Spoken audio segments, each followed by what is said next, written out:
इंदौर स्थित देवी अहिल्या विश्वविद्यालय में गुरुवार को 1.5 साल के अंतराल के बाद कार्य परिषद की बैठक आयोजित की गई। हर बार की तरह इस बार भी कार्य परिषद की बैठक हंगामेदार और आरोपों से घिरी रही।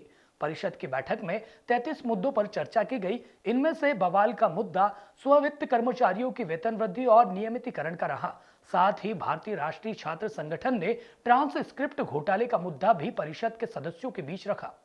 दरअसल साल भर बाद नए कार्य परिषद सदस्य बने। पहले सितंबर में बैठक प्रस्तावित की गई, लेकिन कोरोना के कारण नहीं हो पाई।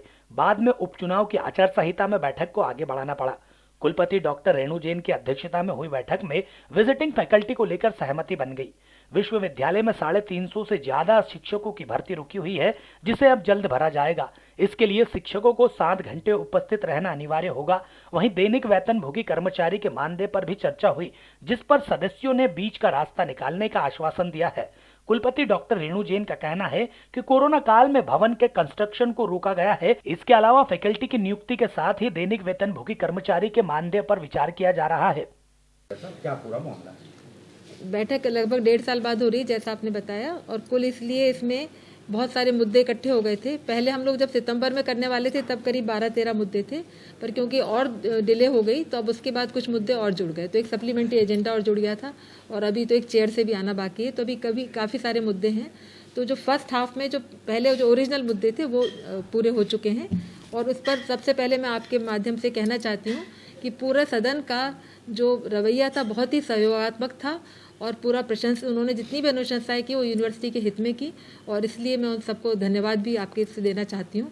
पूरा औपचारिक धन्यवाद तो आखिर में दिया जाएगा, लेकिन आपके चैनल के माध्यम से भी मैं उन्हें धन्यवाद देना चाहती हूँ। पूरे सदन का पूरा व्यवहार बहुत। वित्त समिति की जो मीटिंग थी, वित्त समिति की मीटिंग में 2 बड़े बड़े मुद्दे थे। उनमें से एक था जो हमारे समिति के कर्मचारी हैं जिनको 90% का लाभ नहीं मिल पाया, तो उनको, क्योंकि शासन के आदेशानुसार हम 90% का लाभ नहीं दे सकते थे, तो एक दूसरे तरीके से उनको इंटरिम रिलीफ के रूप में 30% की राहत दी गई। उसको मिलाकर करीब वो 85% तक हो जाता है ज़्यादातर लोगों का। तो ये मुद्दा बहुत दिनों से चल रहा था। वित्त समिति में उसका अप्रूवल हो चुका था, उसके बाद लीगल ओपिनियन भी ली गई थी, उसके बाद आज यहाँ से उसको पूरा अनुमोदन मिल गया, और बहुत ही पूरे सदन ने एक मत से उनको स्वीकृति दी। दरअसल साल भर बाद नए कार्य परिषद सदस्य बने। पहले सितंबर में बैठक प्रस्तावित की गई, लेकिन कोरोना के कारण नहीं हो पाई। बाद में उपचुनाव की आचार संहिता में बैठक को आगे बढ़ाना पड़ा। कुलपति डॉक्टर रेणु जैन की अध्यक्षता में हुई बैठक में विजिटिंग फैकल्टी को लेकर सहमति बन गई। विश्वविद्यालय में 350 से ज्यादा शिक्षकों की भर्ती रुकी हुई है, जिसे अब जल्द भरा जाएगा। इसके लिए शिक्षकों को 7 घंटे उपस्थित रहना अनिवार्य होगा।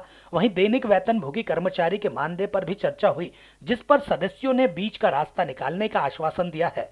कुलपति डॉक्टर रेणु जैन का कहना है कि कोरोना काल में भवन के कंस्ट्रक्शन को रोका गया है। इसके अलावा फैकल्टी की नियुक्ति के साथ ही दैनिक वेतनभोगी कर्मचारी के मानदेय पर विचार किया जा रहा है।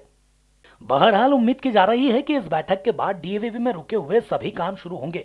साथ ही नैक के लिए भी यूनिवर्सिटी अपनी क्वालिटी को सुधारेगी। ब्यूरो रिपोर्ट, स्काई प्रदेश, इंदौर।